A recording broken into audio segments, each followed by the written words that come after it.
नमस्कार, मैं Rakesh Kumar, assistant professor भगवान आदिनाथ कॉलेज ललितपुर से।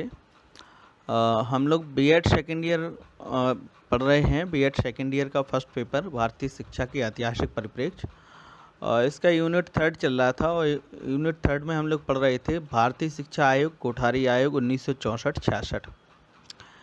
इसके अंतर्गत हम लोगों ने इसमें प्राइमरी शिक्षा पे बात की थी और माध्यमिक शिक्षा पे बात की थी। उसके बाद हायर एजुकेशन, उच्च शिक्षा पे चर्चा चल रही थी। कल तक हम लोगों ने जाना था उच्च शिक्षा के लिए क्या रिकमेंडेशन भारतीय शिक्षा आयोग ने दी हैं।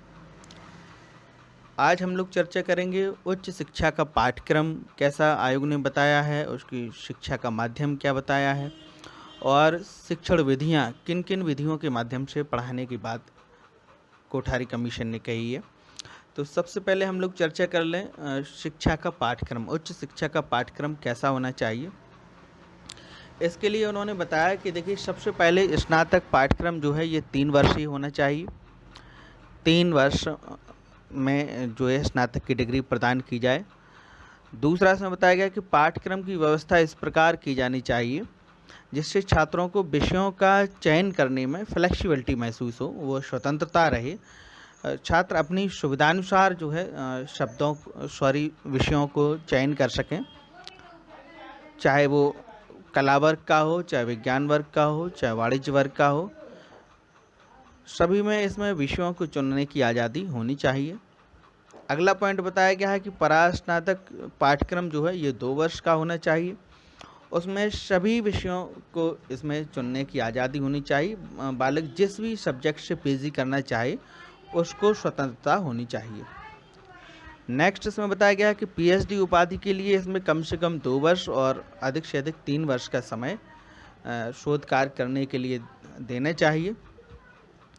अगला पॉइंट बताया गया है कि पाठ्यक्रम में अंग्रेजी, रूसी आदि समृद्ध भाषाओं के साथ साथ नए विषयों को भी सम्मिलित करने की व्यवस्था करनी चाहिए। तो ये पाठ्यक्रम के लिए सुझाव था भारतीय शिक्षा आयोग कोठारी कमीशन का। इसके बाद हम लोग चर्चा कर लें उच्च शिक्षा का जो माध्यम है, माध्यम क्या होना चाहिए। तो माध्यम के लिए इसमें कहा गया है कि सभी जो वरिष्ठ विश्वविद्यालय हैं, इन सभी वरिष्ठ विश्वविद्यालयों में अंग्रेजी भाषा को शिक्षा का माध्यम बनाना चाहिए और परास्नातक कक्षाओं में शिक्षा का माध्यम अंग्रेजी हो सकता है। इसमें उन्होंने कहा कि पीजी क्लासेस हैं तो इसमें जो है स्टूडेंट अंग्रेजी के माध्यम से जो है इसको पढ़ सकते हैं, इसमें कोई दिक्कत नहीं है। इसके बाद बताया गया कि उच्च शिक्षण में जो है 10 वर्षीय योजना बनाकर क्षेत्रीय भाषाओं को शिक्षा के माध्यम के रूप में विकसित करना चाहिए। देखिए, यहाँ पे क्षेत्रीय भाषाओं को भी इसमें शामिल करने की बात कही है कि 10 वर्ष की स्वतंत्रता देनी चाहिए कि 10 वर्षों तक इसमें जो क्षेत्रीय भाषा हैं उनको शामिल किया जा सकता है और जिसके माध्यम से जो बाकी स्टूडेंट हैं जिनका अंग्रेजी वीक है वो इससे जुड़ सकेंगे और जो है उच्च शिक्षा को प्राप्त कर सकेंगे। इसके बाद हम चर्चा कर लें उच्च शिक्षा का स्तर और इसकी शिक्षण विधियाँ। भारतीय शिक्षा आयोग कोठारी कमीशन ने इसकी क्या बताई हैं, क्या रिकमेंडेशन दी हैं। तो इसमें देखिए, इसमें बताया गया है कि उच्च शिक्षा की समय सारणी में क्रिया प्रधान विधियों को प्रमुखता दी जानी चाहिए। जैसा कि देखिए, क्रिया प्रधान विधि के लिए महात्मा गांधी ने भी अपनी वर्धा योजना में कहा है कि छात्रों को क्रिया प्रधान शिक्षा आधारित होनी चाहिए और छात्रों को स्वतंत्र विचारों की अभिव्यक्ति, लेखन कार्य, समस्या समाधान तथा लघु शोध कार्यों में संलग्न रखना चाहिए। ऐसी विधियां इसमें पढ़ाई जाएँ, ऐसी शिक्षण विधियों के माध्यम से पढ़ाया जाए जिनसे छात्र जो है स्वतंत्र विचार अपने प्रदर्शित कर सकें, अपने स्वतंत्र विचार रख सकें,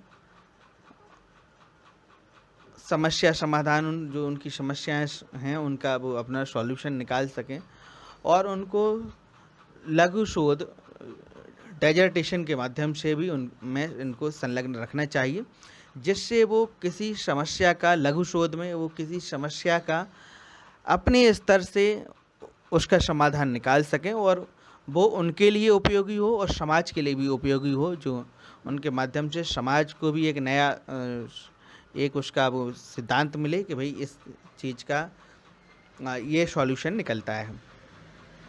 अगला पॉइंट इसमें बताया गया है कि व्याख्यानों का जो स्तर है वह उच्च कोटि का और आधुनिक होना चाहिए।